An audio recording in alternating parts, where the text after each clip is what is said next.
Bonjour à tous et bienvenue dans la vidéo. Vous en avez probablement entendu parler, c'est sorti le 12 avril dernier, un pilote de F-16 a été perdu avec sa machine et c'est le président de l'Ukraine qui l'a annoncé sur les réseaux sociaux. Alors à l'heure actuelle, nous n'avons pas énormément de détails sur les spécificités de cette perte dite au combat. Ce que je vous propose néanmoins, c'est d'essayer de mieux comprendre la réalité des vols des F-16 du côté de la ligne de front, car c'est du côté de Soumy, donc proche de la ligne de front, que cet F-16 a été perdu, et de revenir un petit peu sur les F-16 ukrainiens. Le tout, juste après le jingle.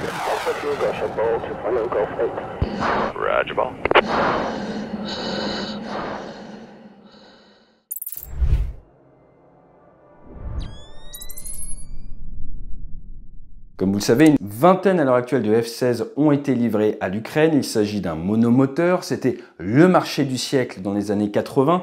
Un petit chasseur léger. Rappelez-vous, F-16 petit chasseur, F-15 gros chasseur. Et l'équivalent chez les soviétiques à l'époque, c'était le Sukhoi 27 gros chasseur et le petit chasseur, le MiG-29. Parce que vous avez un petit chasseur, il a un coût d'exploitation qui est moindre. Par contre, vous avez des pattes plus courtes. Donc en termes de pétrole, en termes de range, vous allez pouvoir aller moins loin, et parce qu'il est plus petit également, en termes d'emport souvent, vous allez moins en prendre. Néanmoins, le F-16 est un aéronef multirôle qui a fait ses preuves, qui fonctionne très bien, et qui a été un des premiers à avoir des commandes de vol électriques et cette fameuse bulle qui n'a pas été sans souci au début, car elle faisait des petites illusions sensorielles aux pilotes. Dans tous les cas, pour ce qui est des pilotes actuellement en Ukraine, il y a eu toute une partie ab initio qui ont commencé chez les Britanniques, après qui sont venus en France avant de partir en transformation. Et de ce panel, de ce groupe de pilotes, certains sont allés sur Mirage 2000, d'autres sur F-16. Le pilote décédé il y a maintenant quelques jours avait un passif sur Sukhoi 25. Sukhoi 25, c'est du vol basse altitude de l'attaque au sol. Et ce n'est pas quelqu'un qui avait une grande expertise du combat aérien à longue distance, mais plutôt quelqu'un qui avait de l'expertise pour de l'attaque au sol ou de l'appui aérien rapproché. Si on regarde la carte, vous avez ces derniers jours beaucoup entendu parler de Soumy à cause des attaques qui ont eu lieu, notamment contre la population civile dans le centre. Soumy, vous avez l'Ukraine qui est là, et vous avez donc par ici, du côté de là où il y avait l'attaque et l'invasion sur le territoire russe de la part des Ukrainiens. Vous êtes donc très proche de la frontière, région de Soumy, on est quelque part par ici, nous ne savons pas exactement où c'est. Point intéressant, on voit que les Ukrainiens savent filtrer ce qu'on retrouve en source ouverte quand ils n'ont pas envie que ça soit diffusé. C'est absolument normal et c'est de bonne guerre. La méthodologie qu'on va regarder aujourd'hui, c'est celle que je vous propose depuis maintenant quelques jours, c'est le MPH, facile à retenir, miles par heure, H. Qu'est-ce qui a pu se passer d'un point de vue mécanique, physique, humain ou historique? On enchaîne. D'un point de vue mécanique, F-16 monomoteur, quand vous n'avez qu'un seul moteur, si ce dernier s'arrête, vous pouvez être Tom Cruise, il va falloir sortir de l'avion. Point à retenir, si vous sortez de l'avion en monomoteur, normalement, vous avez un bon taux de survivabilité. Donc, quand on apprend que le pilote est décédé avec sa machine, ou n'a pas survécu à l'éjection, c'est que l'éjection ne s'est pas bien passée, ou alors qu'il n'a pas pu s'éjecter. Ce qui vient pas mettre un gros pourcentage de probabilité sur le fait que c'était une panne moteur ou une panne mécanique pour cet avion, car contrairement à un hélicoptère, là, vous avez une porte de sortie, le siège éjectable, et face aux pannes mécaniques, rares sont les pilotes qui décèdent. Il faut donc regarder du côté physique. Et qu'est-ce qu'on a qui peut venir gêner l'intégrité de votre avion et l'intégrité du pilote? Vous avez dans la région du S400, du IGLA, du SA7. Alors on va faire deux grandes catégories. La catégorie SATCP, la catégorie gros système solaire. Alors comme vous le savez, certains nous ont expliqué depuis des années que ces systèmes russes ne valent rien. Sur cette chaîne, on va toujours respecter le matériel parce que même un couteau qui a 2000 ans peut vous tuer. Donc quand on est combattant avec une expérience opérationnelle, on apprend à se méfier du matériel, à mettre toutes les chances de son côté. Et personnellement, moi je n'irais pas me mettre au milieu d'une zone d'engagement S400, même avec un F-16 qui a du brouillage, qui a du leurrage. Et c'est la même chose avec le SATCP. Pourquoi ? Comment fonctionne le SATCP? Vous avez votre avion. Il est en vol basse altitude. Pourquoi basse altitude? Pour justement éviter les grosses lames dont on parle tout à l'heure. Vous êtes là, vous êtes l'opérateur sol, vous êtes ici, vous entendez passer l'avion, vous armez la pile de votre SATCP, et là, soit l'avion est déjà passé, c'est trop tard, vous tirez votre missile, grande chance qu'il soit perdu, soit, par exemple, il y a plusieurs avions qui passent, il y en a un qui est déjà passé, vous êtes là, vous avez armé votre pile, l'avion est parti et à ce moment-là, il y en a un autre. Vous arrivez à le voir, vous ouvrez le feu avec votre missile, soit en face à face, ce qui est parfait, soit quand il est au-dessus, soit quand il vient tout juste de vous passer.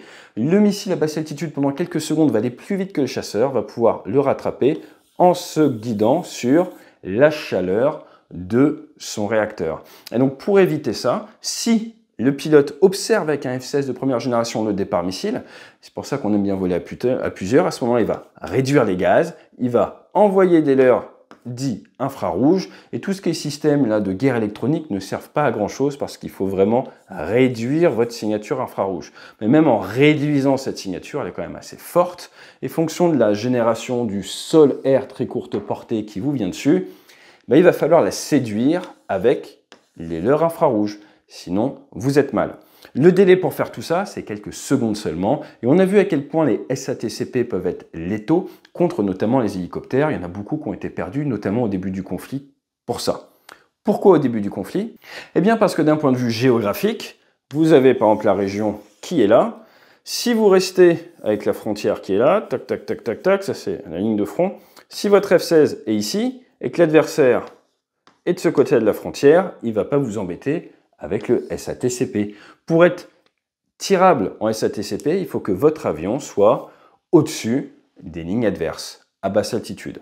Donc il est quand même assez peu probable que ça soit ça. Région de Soumy, on est du côté ukrainien. Donc je voulais vous faire un rappel sur ces systèmes sol-air très courte portée qui ont déjà coûté des Mirage 2000, du F-16, tout type d'avion. Donc il faut se méfier. Mais si vous n'allez pas au-dessus de chez l'ennemi, si l'ennemi n'a pas fait d'infiltration, eh bien normalement ça n'arrive pas. Maintenant, attention, avec une ligne de front bien définie, vous avez peu de chances de vous faire avoir. Avec une ligne de front qui bouge beaucoup, rappelez-vous les premiers jours de la guerre, eh bien là on peut se faire avoir et on est beaucoup plus à risque en tant que pilote d'hélico ou pilote d'avion de se faire tirer dessus par du SATCP. On regarde maintenant le SAM, Sol to Air Missile. Donc là on est sur par exemple un gros système S400. Comme vous le savez, ça fonctionne avec une batterie, différents systèmes. Vous avez les systèmes de tir avec les missiles et vous avez les radars. Et vous avez également un centre de commandement. Tapez le centre de commandement, tapez le radar et les missiles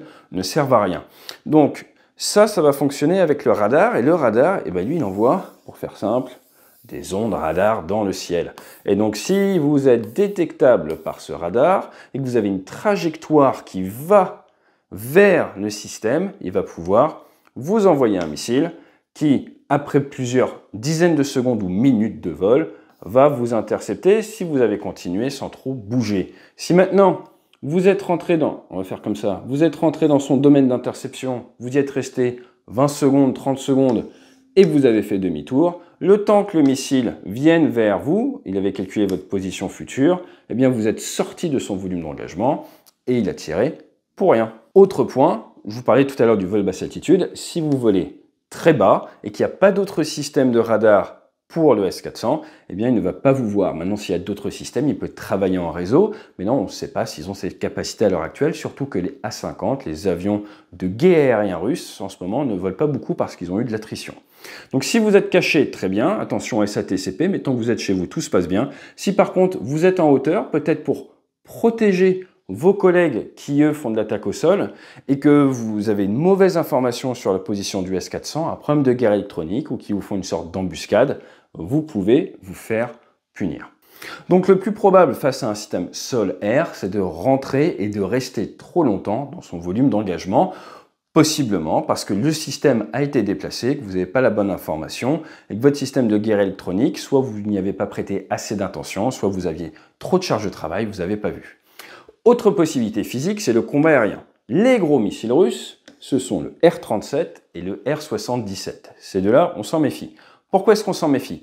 On s'en méfie du R-37 parce que même si c'est plutôt réfléchi pour aller taper des gros avions très très loin, eh bien si vous faites un tout droit et que vous manœuvrez pas, vous risquez de vous faire punir par le R-37. Donc déjà pendant la Seconde Guerre mondiale, on apprenait aux pilotes, faites pas du vol rectiligne horizontal bêtement. Pour faire très simple, au-dessus de l'Ukraine, si proche de la région où vous faites du tout droit pendant 5 minutes et qu'il y a quelqu'un avec un MiG qui peut vous tirer du R-37, il ne faut pas s'étonner de mourir. Donc ça, il faut se méfier. Le R-77, on n'est pas sur les mêmes volumes d'engagement, les mêmes portées, mais son petit surnom, c'est le Amramski. Ça ressemble beaucoup à l'AIM-120 d'ailleurs qu'utilise le F-16. Mais ça aussi, il faut s'en méfier, c'est beaucoup plus agile. Seul petit point, vous voyez ces petites ailettes, eh ben, c'est pas discret du tout. Donc d'un point de vue discrétion, c'est pas le top du top. On est quand même dans une génération qui est plus ancienne que ce qu'on peut faire par exemple de nos jours avec le Météor. Mais face à un F-16 d'ancienne génération, ça peut être absolument létal. Il faut s'en méfier. Pour ce qui est du R-27, on est sur l'ancienne génération, vraiment les missiles un peu soviétiques, avec soit le nez devant qui va se guider en fait sur du radar, soit comme là de l'infrarouge. Et l'infrarouge, pourquoi ça peut être dangereux? Parce qu'en fait, le missile vient vers vous, il est passif, et vous avez peu d'indicateurs, voire pas d'indicateurs sur un F-16 de cette génération-là, pour vous dire que le missile vient vers vous. Donc il peut y avoir un missile qui vous fonce dessus et vous n'êtes pas au courant. Donc il faut vraiment s'en méfier. Donc le coût du combat aérien, plus probable, ça serait à longue portée. Pour faire très simple, imaginons que vous avez la ligne de front qui est ici, vous avez quelques F-16 ou des Sukhoi qui sont à basse altitude pour venir tirer en loft. On en a déjà parlé sur la chaîne, t'es basse altitude, tu montes, tu tires, tu redescends, tu t'enfuis. Peut-être que pour permettre à ces avions de se rapprocher, en altitude au-dessus, tu mets du F-16. Et là, tu mets du F-16 en protection, ce qu'on appelle de la sweep, du balayage. Et l'objectif, c'est de faire demi-tour à d'éventuels chasseurs russes qui seraient apportés pour venir embêter ta mission d'appui-feu.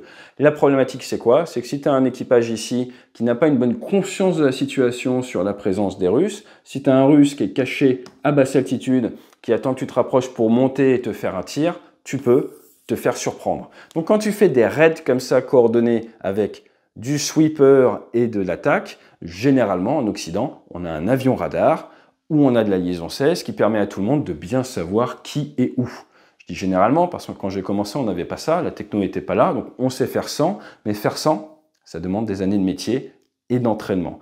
Et ce que l'on sait à l'heure actuelle des Ukrainiens, c'est que ils savent bien travailler, bien utiliser les avions, mais commencer à faire des gros raids comme ça, très coordonnés, bah c'est un autre niveau en termes d'armée de l'air, et malheureusement pour eux, quand tu es au combat, tu ne peux pas en plus te former avec, si j'ai envie de vous dire, le niveau de standard du temps de paix. On ne peut pas tout faire à la fois. Donc ça, c'est des vols qui demandent énormément de coordination. Il faut faire le tour et être exhaustif. Donc au niveau du physique, on peut également avoir une interception de missiles ou de drones qui s'est mal passée. On l'a vu avec du MiG-29. Quand on ouvre le feu sur du drone ou du missile, pour la protection donc, de leur pays, eh bien, il faut rester à une certaine distance. Un MiG-29 ukrainien s'est déjà fait avoir. Il faut se méfier de ça. Donc on ne sait pas exactement la nature de la mission, ça peut aussi être du défensif, comme on a vu au début de la guerre, ils envoient les F-16 pour protéger et intercepter, et là bah, ça peut également t'amener à te faire avoir. Pour ce qui est de l'humain, du H de humain, vous avez la perte de connaissance, sur monoplace ça pardonne pas. Certaines versions de F-16 vont te permettre de récupérer automatiquement. Là, on est sur plutôt des vieilles versions, je suis pas sûr qu'ils les aient. Ensuite, on a la fatigue, le rythme, le stress chronique, tout ça, ça va jouer.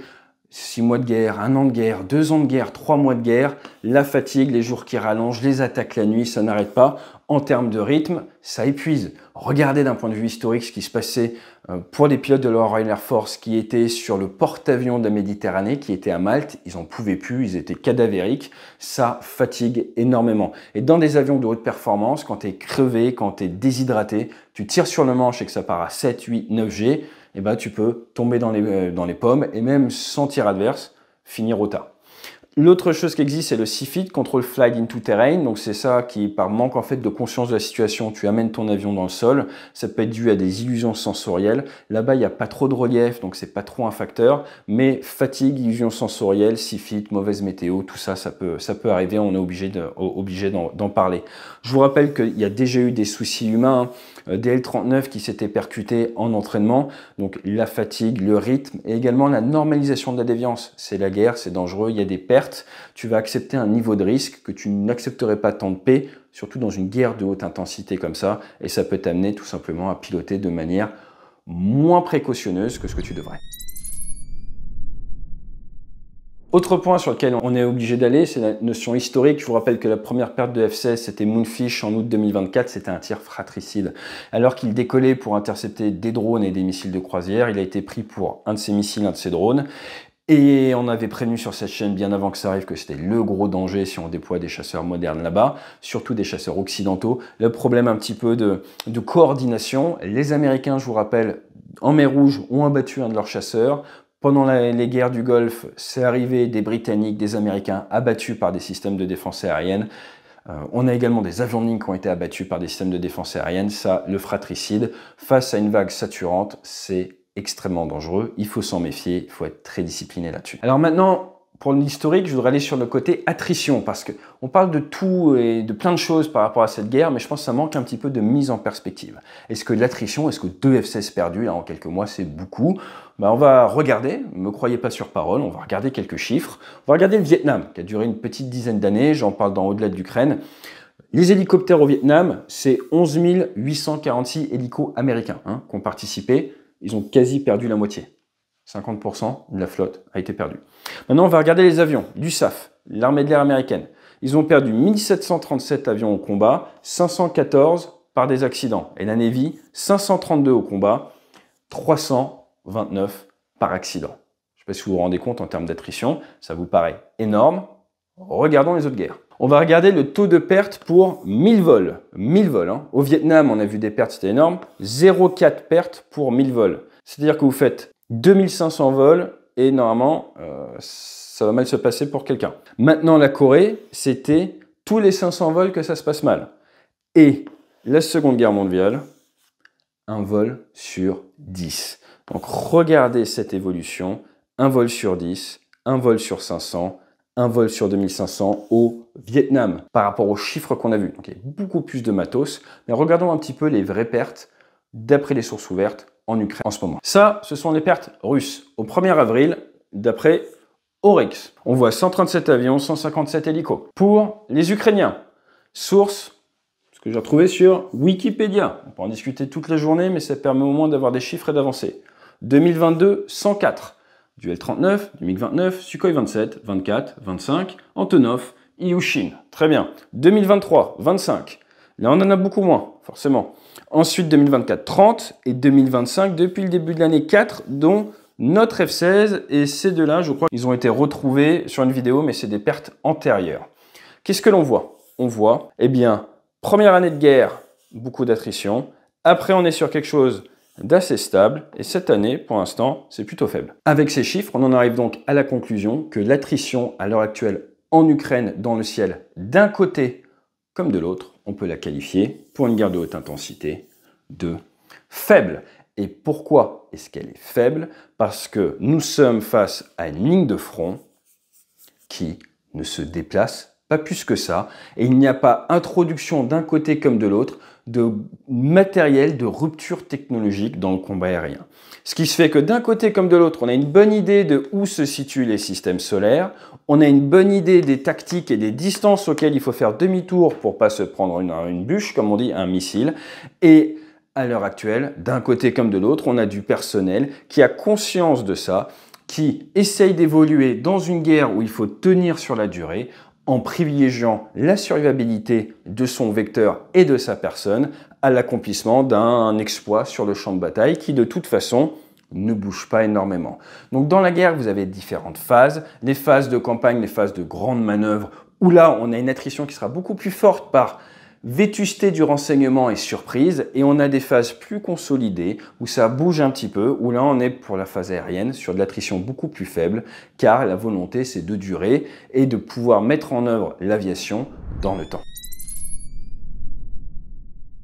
Comme vous le savez, sur ces formats-là, j'aime bien vous mettre des petites citations, et là je vais vous mettre « Ne pas disposer d'une force aérienne adéquate dans l'état actuel du monde revient à compromettre les fondamentaux de la liberté et de l'indépendance nationale. » Et à votre avis, qui a dit ça et en quelle année?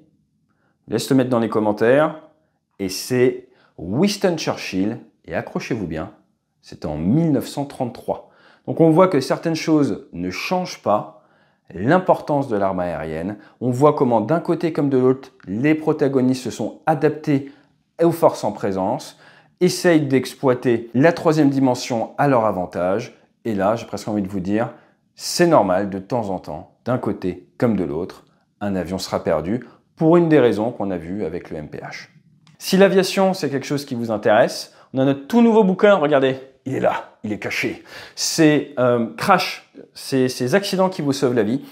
Pourquoi est-ce qu'on a écrit ce livre? On a écrit ce livre pour essayer de pousser un concept qui est celui du devoir de mémoire dans l'accidentologie. Ce livre vient vous expliquer les grandes méthodes utilisées dans un cockpit d'aviation de ligne en 2025, l'état de l'art en 2025, et l'associer à un accident qui nous a forcé à nous transformer et à commencer à faire cette procédure.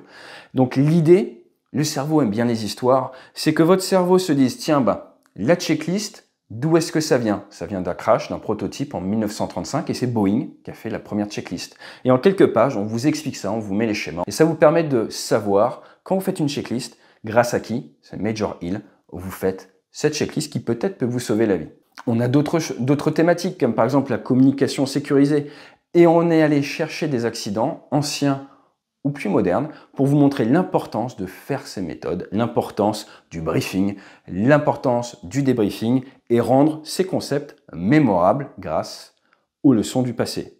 Donc ce concept-là, c'est celui du devoir de mémoire dans l'accidentologie. Ça fait partie un peu de notre volonté avec cette chaîne d'impacter dans le bon sens la culture de la sécurité. Et si vous allez sur notre site, debrief.org, on vous offre en plus un patch FlySafe. Tous les bouquins précommandés partent le 29 de ce mois et à partir du 29, il sera également disponible sur Amazon. Donc si vous habitez à l'étranger, à l'heure actuelle, on ne peut pas envoyer nous en direct, mais vous pourrez commander à partir du 29 sur Amazon. Je vous dis très bientôt sur la chaîne. Si ça vous intéresse, eh bien je spoil un petit peu, mais on risque de vous proposer du vol réel sur le bassin d'Arcachon au beau jour. Mettez ça dans un coin de votre tête, on en reparle très vite. Et d'ici là, fly safe.